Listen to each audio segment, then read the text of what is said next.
Sophie Cunningham. Oh, man. I got to tell you, this victory, it came with a big price.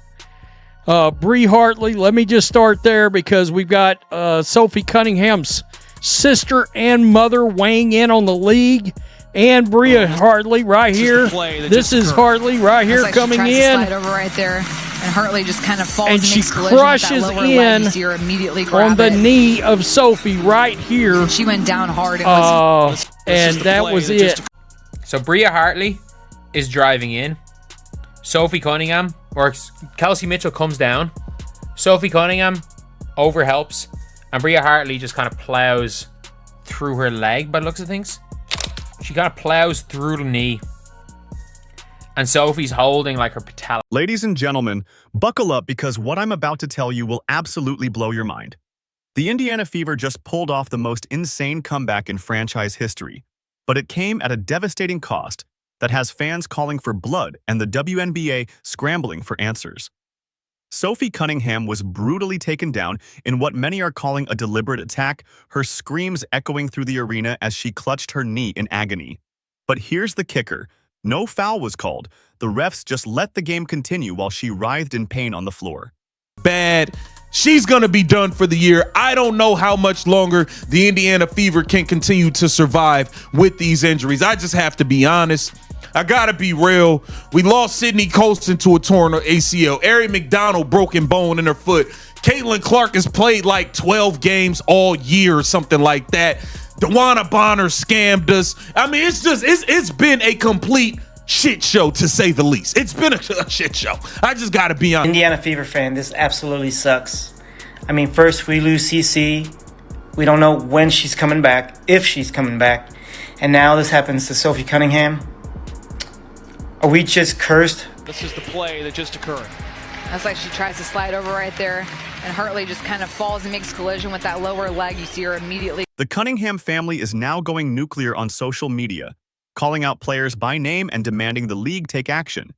And just when you think this story couldn't get more dramatic, Kelsey Mitchell channels pure rage into the most explosive performance we've ever seen, dropping a season-high 38 points to drag her team from a 21-point deficit to victory.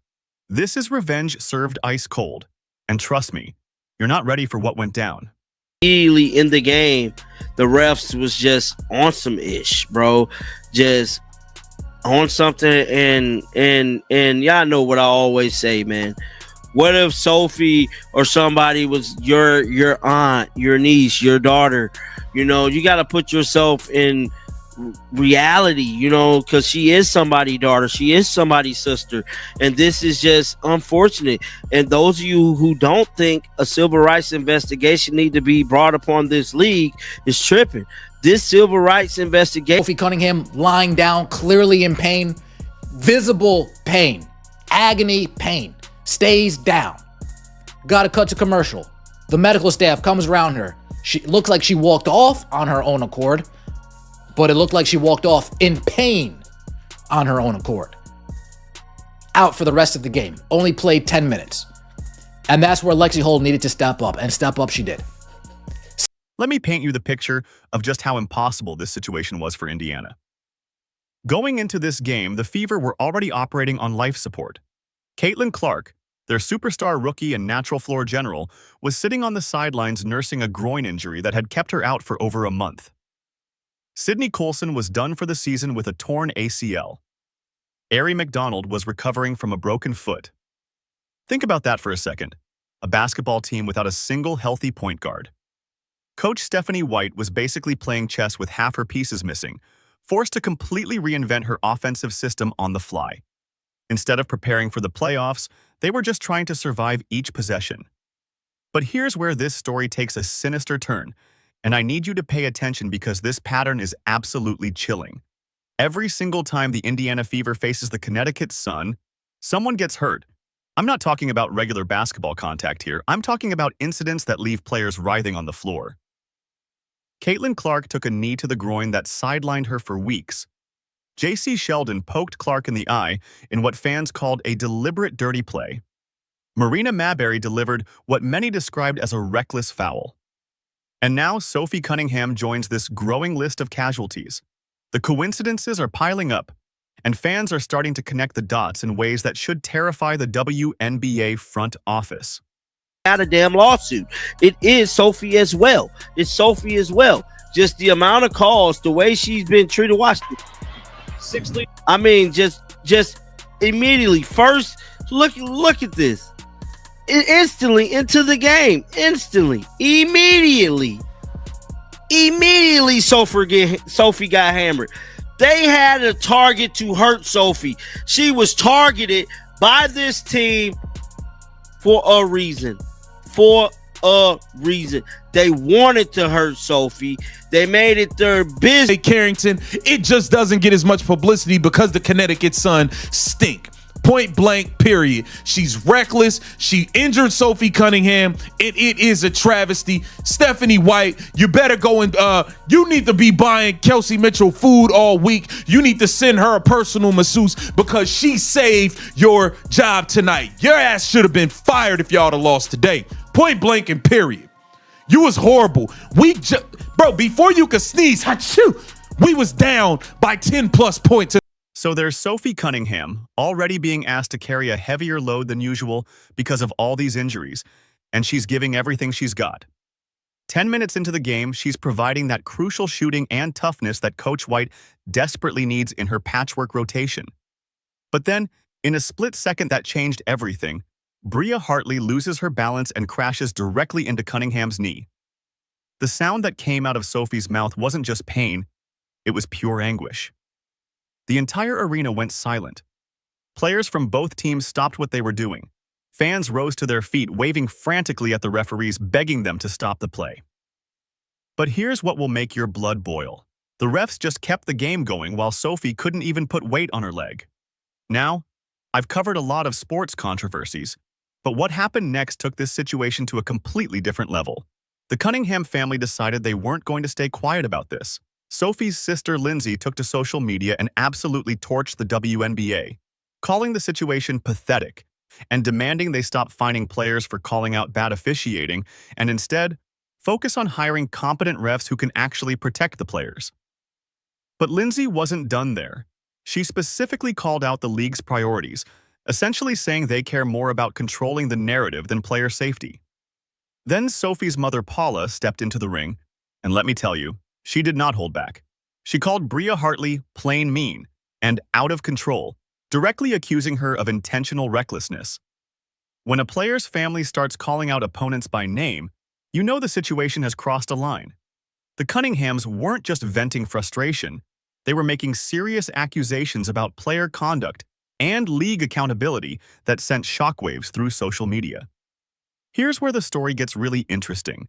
Because instead of letting this devastating blow destroy their season, the Indiana Fever decided to channel their rage into something beautiful and terrifying.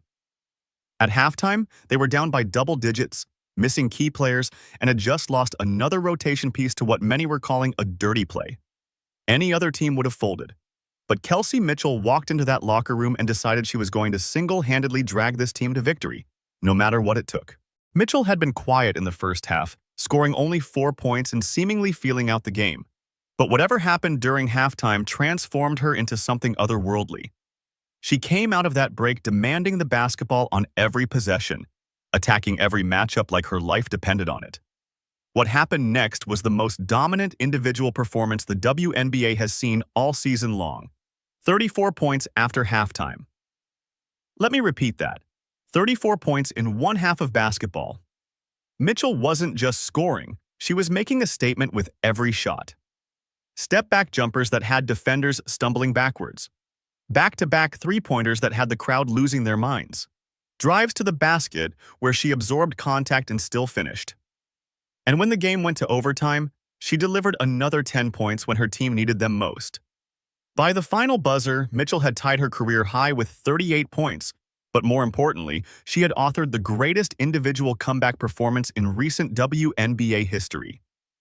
The efficiency of this performance is what separates it from your typical high-scoring game.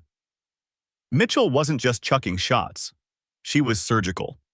11 of 22 from the field, 5 of 8 from three-point range, and an absolutely perfect 11 of 12 from the free throw line.